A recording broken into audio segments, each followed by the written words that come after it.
पूनम सिंह, सहायक अध्यापिका, Bharat scout guide inter college. शासन की मंशा के अनुरूप ऑनलाइन क्लासेस प्रोग्राम के अंतर्गत क्लास 8th के बच्चों को आज प्रथम अध्याय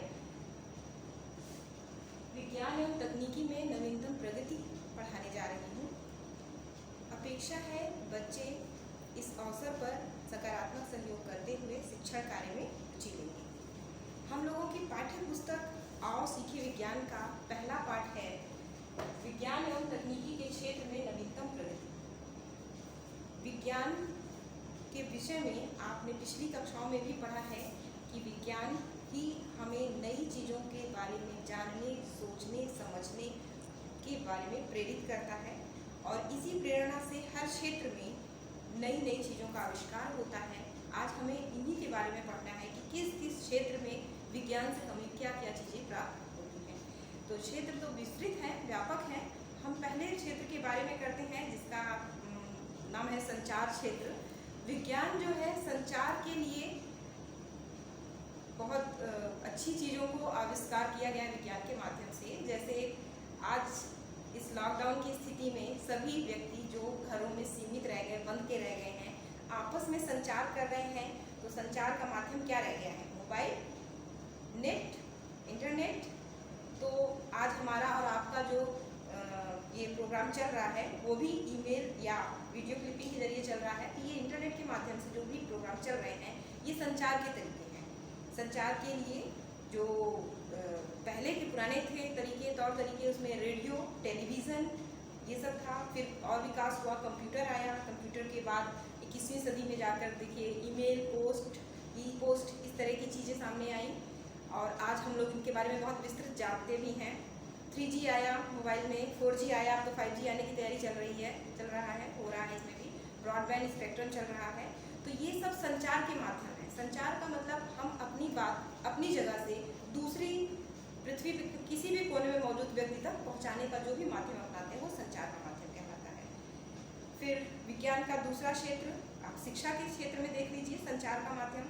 तो इसमें जो है भारत सरकार ने ICT प्रोग्राम, एक ICT स्मार्ट चलाया है, उसका कंपोजिशन किया है जिसमें हम स्मार्ट स्कूल या ई-बुक्स पर फोकस कर रहे हैं। इस समय हम लोग की जो आपस में क्लासेस चल रही हैं ये भी इसका संचार का एक तरीका है। और इस सब से संबंधित एडुसेट एक उपग्रह छोड़ा गया जो कि संचार से संबंधित सभी प्रक्रियाओं की है। पहले ये प्रोग्राम टीवी वगैरह में आते थे, जो क्लासेस चलती थी वो किसी एक जगह टीचर पढ़ा रहा होता था और टीवी के माध्यम से या रेडियो के माध्यम से उसे कई जगह पर बच्चे पढ़ते थे, जानते थे। दूर दराज गाँव के क्षेत्र में भी जहाँ पर टीचर अवेलेबल नहीं थे या वहाँ तक नहीं जा सकते थे वहाँ पर भी इसके माध्यम से दूर संचार के माध्यम से शिक्षण कार्य होता था। आज तो ये व्यापक हो गया है और समझ में ही आ रहा है कि कैसे ये हम लोग की क्लासेस चल रही हैं, ये भी इसी का एक रूप है।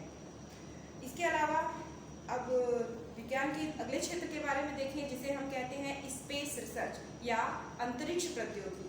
तो अंतरिक्ष से संबंधित तो सबसे अच्छा अभी आपने हाल ही में देखा था विगत वर्ष में कि भारत ने मंगलयान छोड़ा और मंगल ग्रह पे पहुंच गया। भारत ने एक ही बार में सफलता प्राप्त कर ली जबकि अन्य देश इसमें इतना लागत लगाने के बाद भी एक बार में सफलता नहीं हासिल कर पाए।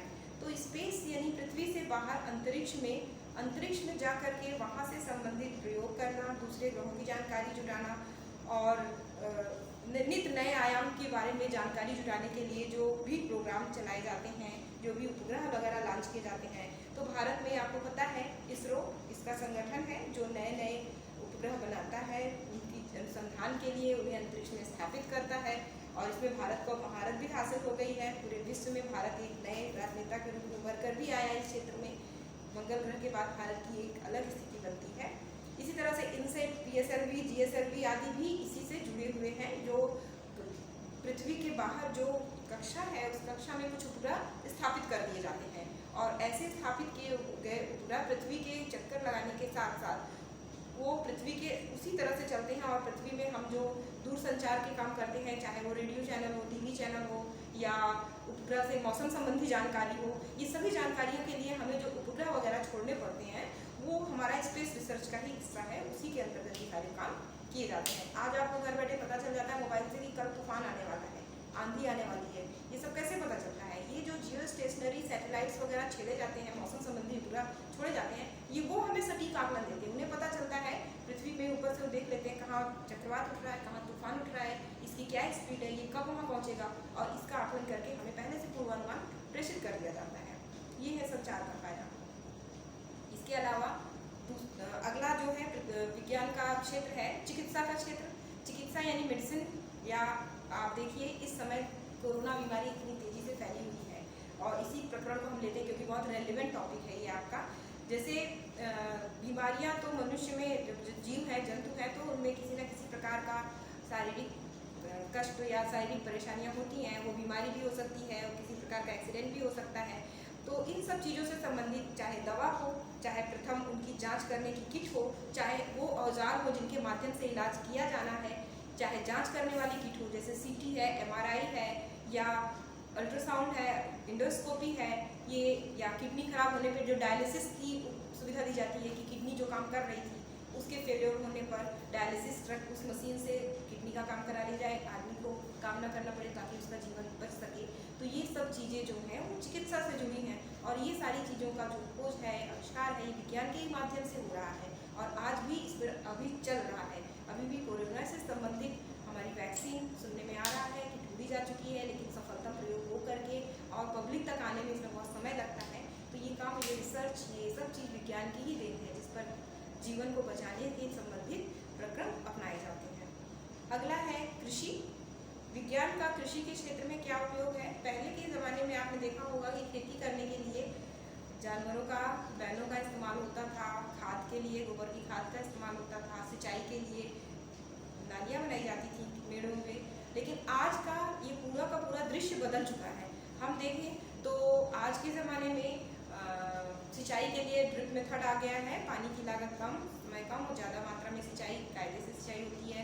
छिड़काव के लिए भी मशीन आ गई है, पहले की तरह नहीं छिड़कना, आज तो तुरंत छिड़काव हो जाता है, फॉगिंग कर दी जाती है।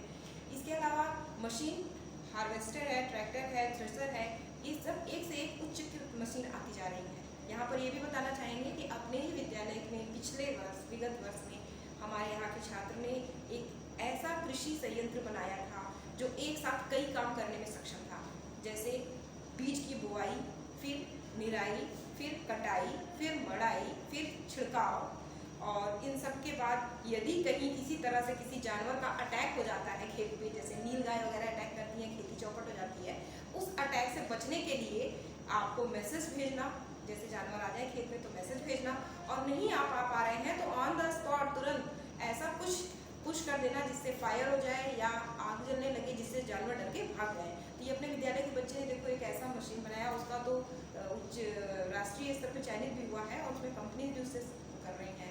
तो कृषि के क्षेत्र में नए नए विकास, नए नए आयाम यहाँ पर भी हासिल हो रहे हैं।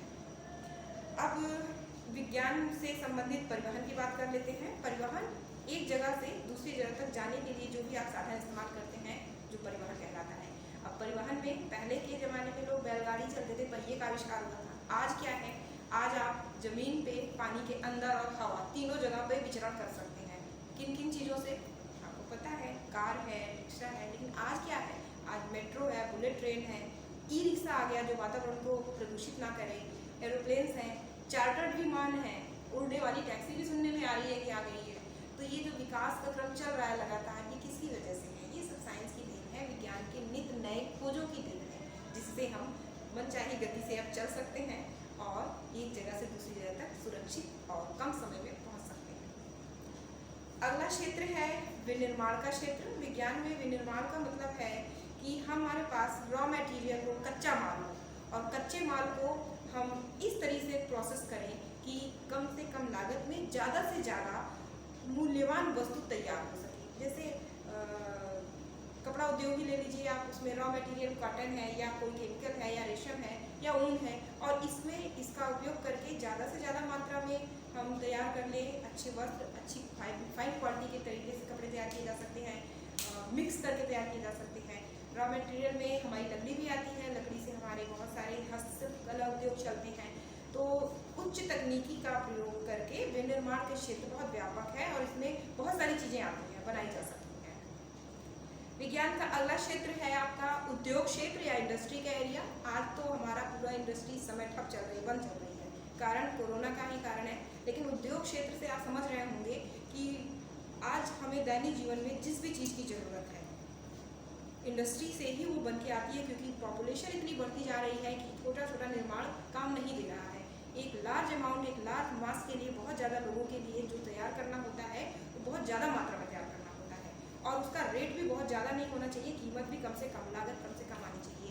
तो इसलिए उद्योग क्षेत्र में हम देखिए तो भारत पेट्रोलियम में ऑयल ONGC है, बाल्को है, नाल्को है, हिंडाल्को है, ये सारी कंपनीज अपनी तरह से अपने अपने उत्पाद बनाती है और उत्पाद बना करके वो हमारी पब्लिक को सप्लाई करती है। तो ये उद्योग के क्षेत्र में आता है, इंडस्ट्रीज के क्षेत्र में आता है। इंडस्ट्री कुछ भी हो सकती है, इंडस्ट्री में आपका चमड़े का उद्योग भी आएगा, दुग्ध व्यवसाय भी आएगा, आपका वस्त्र उद्योग भी आएगा, दवाओं का क्षेत्र वाला उद्योग भी आ जाएगा, तो सब इंडस्ट्री के अंतर्गत ही आता है। अब इसमें जो है विज्ञान का और क्षेत्र व्यापक है। देखिए ऊर्जा के क्षेत्र में, ऊर्जा मतलब एनर्जी, हमें हर काम के लिए ऊर्जा चाहिए। जैसे आप बिजली का उपयोग करते हैं, आज बिजली के बगैर कोई जीवन यापन के बारे में सोच सकता है? बिल्कुल नहीं। बिजली से ही आपके घरों में फैन चलेगा, मोटर चलेगी और लाइट चलेगी, नहीं तो लगता है कि कुछ रह ही नहीं गया जीवन में। तो बिजली यानी ऊर्जा, ऊर्जा के लिए हमें किन किन चीज़ों का इस्तेमाल करना पड़ता है? ऊर्जा के लिए जो साधन है उनको पहले हम दो भागों में कैटेगराइज कर सकते हैं। पहला नवीकरणीय और दूसरा अनवीकरणीय। इसके बारे में थोड़ा सा जान लीजिए। नवीकरणीय और अनवीकरणीय। नवीकरणीय जिसको हम नया नया बना सकते हैं, प्राप्त कर सकते हैं, जो कभी खत्म होने वाला है ही नहीं, वो नवीकरणीय। जैसे आपका सूरज है, सन, क्या ये कभी खत्म होगा? नहीं। हवा है, ये कभी खत्म होगी? ये खत्म हुई तो सब खत्म हो जाएंगे, तो ये कभी खत्म होने वाली चीज नहीं है। पानी है, वाटर, ये कभी खत्म होगा? नहीं। तो ये सारी चीजें हमारे जो संसाधन है, जो प्रकृति ने हमें दिया और कभी खत्म नहीं होंगे, उसे हम कहते हैं नवीकरणीय। और वो संसाधन जिनका हम आज इस्तेमाल कर तो रहे हैं, लेकिन एक ना एक दिन वो खत्म हो जाएंगे। जैसे आप कोयले का देखिए, कोयले का इस्तेमाल होता है, तो जो कोयला है वो एक ना एक दिन ये खत्म हो जाएगा, इसका स्टोर खत्म हो जाएगा। पेट्रोल है, आपका डीजल है, तो ये सारी चीजें जो है धीरे धीरे खत्म होंगी, और यदि खत्म हो गई तो मनुष्य इसको बना नहीं सकता, ये हमारे बनाने की बस से बाहर, हम इन्हें बना नहीं सकते। तो इन चीज़ों का जो इस्तेमाल होता है ये एक समय खत्म हो सकती है, इन्हें हम अनवीकरणीय ऊर्जा कहते हैं। इनका उपयोग मालूम है, पेट्रोल से आज गाड़ियाँ चल रही, डीजल से आपकी गाड़ियाँ चल रही हैं। यदि ये खत्म हो जाए तो आपका ये संसाधन काम नहीं करेगा। तो अब क्या है, इस पर ये विचार किया जा रहा है कि इनसे अतिरिक्त इन ऊर्जाओं पर हम अपने आप को निर्भर करें, ताकि इन्हें बचाया जा सके और नवीकरणीय पे हम अपने आप को डिपेंडेंट कर लें। आज आप देखिए लोग सोलर लाइट के बारे में सोचते हैं, और पवन चक्की के बारे में, या जल से तो ऊर्जा बिजली बनती है। आपको मालूम नहीं है कि वाटर हाइड्रोइलेक्ट्रिक पावर बनती है बिजली से ही, आप पानी से ही बिजली बनती है। तो ये जो ऊर्जा के क्षेत्र हैं, इसी में कुछ और भी चीज़ें नई खोजी जा रही हैं कि कचरा प्रबंधन भी हो जाए। जैसे एक नया चल रहा है, कचरा प्रबंधन भी हो जाए और बिजली भी बन जाए।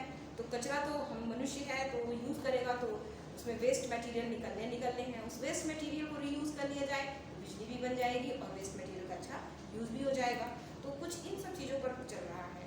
तो ऊर्जा के लिए भी विज्ञान सतत प्रयोग कर रहा है और आगे भी इस पर विचार चलता ही रहेगा। अब लास्ट है टॉपिक इसमें विज्ञान का क्षेत्र जो आप देखते हैं वो है वाणिज्य या व्यापार का क्षेत्र। तो व्यापार से आप लोगों को सबसे पहले हम नाम लेते हैं, जैसे फ्लिपकार्ट, अमेजॉन, स्नैपडील, ये सब क्या है? सब जानते हैं, ऑर्डर भी बुक किया है, मंगाया भी गया है। क्या है ये सब हमारी ऑनलाइन कंपनीज हैं जो ग्राहकों को उनके मन मुताबिक सामान को उनके घरों तक पहुंचाती हैं। अब वो समय गया जब आप दुकान जाएं, सामान पसंद करें और फिर लेकर के घर आएँ, आपको जाने की जरूरत नहीं है। आप घर बैठे ऑनलाइन ऑर्डर कर सकते हैं, ऑनलाइन मंगा सकते हैं, और ये वो कंपनी है। तो वाणिज्य के क्षेत्र में देखिए विज्ञान ने क्या किया। आज विज्ञान के इस संचार माध्यम से वाणिज्य अपने एक जगह, एक कमरे से ना होकर के पूरे ग्लोबलाइजेशन हो गया, पूरे वर्ल्ड में हो सकता है। आप एक चीज़ बनाते हैं, पूरे वर्ल्ड में उसको आप कहीं पर भी सर्कुलेट कर सकते हैं, किसी को भी अपने साथ जोड़ सकते हैं, और इससे व्यापारिक कंपनियों को बहुत फ़ायदा हुआ है। उन्हें इतना प्रचार प्रसार की जरूरत नहीं पड़ती है जितना पहले पड़ती थी। अब लोग उसको तुरंत जोड़ते हैं और जान जाते हैं, और उनका तुरंत मार्केटिंग भी शुरू हो जाती है। मार्केटिंग का काम इससे हो रहा है।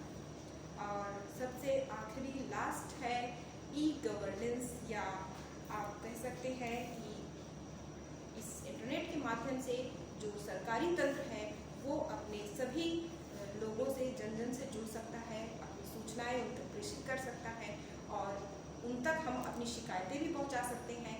और इसके लिए अब बहुत बड़े लंबे तंत्र, बहुत लंबे समय की ज़रूरत नहीं पड़ती है।